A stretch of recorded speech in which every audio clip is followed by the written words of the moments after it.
नमस्कार। आप सुन रहे हैं रेडियो हिंदुस्तान और मैं हूं आरजे संजू आपके साथ। आज रेडियो कहानी में मैं एक कहानी लेकर उपस्थित हुई हूं जिसका शीर्षक है पटवारी।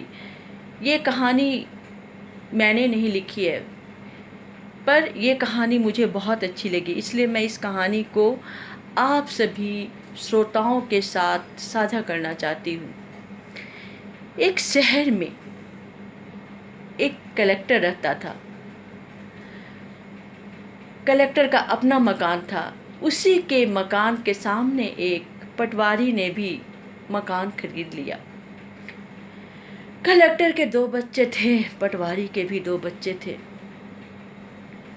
एक दिन उस मोहल्ले से एक आइसक्रीम वाला चिल्लाते हुए जा रहा था, आइसक्रीम ले लो, ठंडी ठंडी आइसक्रीम ले लो, कुल्फ़ी ले लो, कहते हुए चिल्लाते जा रहा था।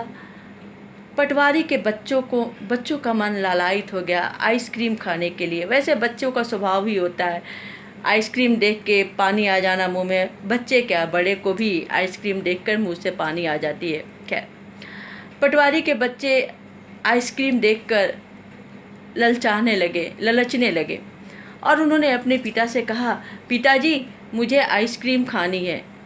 पटवारी क्या किया, अपने दोनों बच्चों को 20-20 रुपये दे दिया और बोला, जाओ बेटा आइसक्रीम खा लो। पटवारी के बच्चे ने आइसक्रीम खा ली। चेहरे पे बहुत खुशी झलक रहा था, मानो दुनिया भर की सारी खुशियाँ उसे मिल गई। बच्चे तो ऐसे ही होते हैं, छोटी छोटी चीज़ों का डिमांड करते हैं। छोटी छोटी चीज़ें पूरे हो जाने पे उनके चेहरे की खुशी देखकर माँ बाप खुश हो जाते हैं। फिर वही आइसक्रीम वाला कलेक्टर के दरवाजे के पास जाकर चिल्लाने लगा, आइसक्रीम ले लो, ठंडी आइसक्रीम ले लो, कुल्फ़ी खा लो। कलेक्टर के भी 2 बच्चे थे। दोनों बच्चे अपने पिता से कहें, पिताजी मुझे आइसक्रीम खानी है। कलेक्टर ने कहा, नहीं, आइसक्रीम नहीं खाओ, ये डर्टी है, ये गंदा है, बीमार पड़ जाओगे। दोनों बच्चे मायूस हो गए, दोनों बच्चे के चेहरे उतर गए। फिर कुछ दिन बाद रेवड़ी गजक लेकर एक गजक बेचने वाले उस रास्ते से गुजरते हुए कहा, रेवड़ी गजक ले लो, रेवड़ी गजक ले लो। पटवारी के घर के सामने चिल्लाने लगा। पटवारी के दोनों बच्चे अपने पिता से बोले, पिताजी मुझे गजक खानी है, मुझे गजक खानी है। पटवारी ने 20-20 रुपये दोनों बच्चों को निकाल के दे दिया और कहा, जाओ खा लो। दोनों बच्चे गजक खाकर बहुत खुश हो रहे थे। चेहरे से पता चल रहा था कि कितनी उन्हें खुशी मिली। फिर वही रेवड़ी गजक वाला कलेक्टर के घर के सामने पहुंचा तो वहाँ भी वो रेवड़ी वाला कहने लगा, गजक ले लो, गजक ले लो। कलेक्टर के दोनों बच्चे ने अपने पिता से कहा, पिताजी मुझे भी गजक खानी है। तब पिता बोले, नहीं बेटा, ये देख रहे हो इस पे कितना डस्ट फैला हुआ है, बीमारी हो जाएगी, खुले में है, डस्ट पड़ी हुई, बीमारी हो जाएगी। दोनों बच्चे मायूस होकर सर झुका के खेलने लगे। कुछ दिन बाद एक मदारी बंदर का नाच दिखाने के लिए इधर से उधर जा रहा था और वो पटवारी के घर के सामने गया। पटवारी जो है उसके बच्चे ने कहा, पिताजी मुझे भी बंदर का नाच देखना है, मुझे भी बंदर के साथ खेलना है। पटवारी ने कहा, कोई बात नहीं बेटा। वो मदारी वाले को 50 रुपये दिए और बोले, जाओ बेटे खेलो, आराम से खेल लो।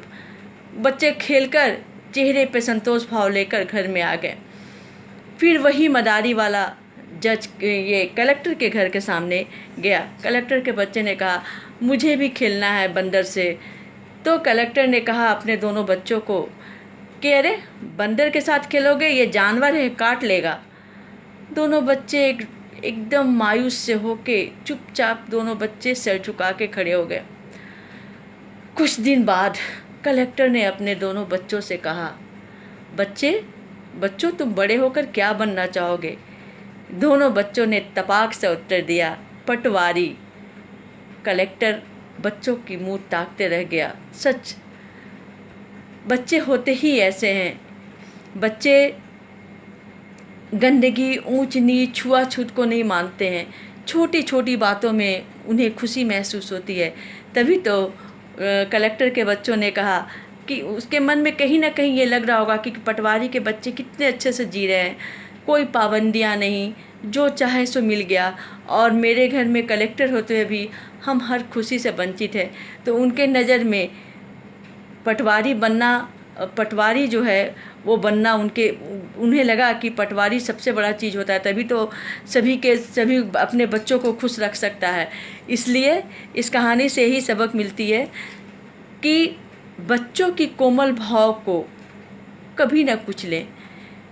ठीक है, डस्ट है, गंदगी है, उन्हें प्यार से समझाएं, कभी कभार बच्चों की मन की भी रखें। और कोई भी ऊंचा नीचा नहीं होता। वो बच्चे क्या थे, बच्चे ने जवाब दिया, बड़े होकर क्या बनोगे, कलेक्टर ने पूछा तो बोला पटवारी, क्योंकि उनको लगा कि पटवारी अगर बन जाएंगे तो हम सारी इच्छाओं को पूरी कर लेंगे।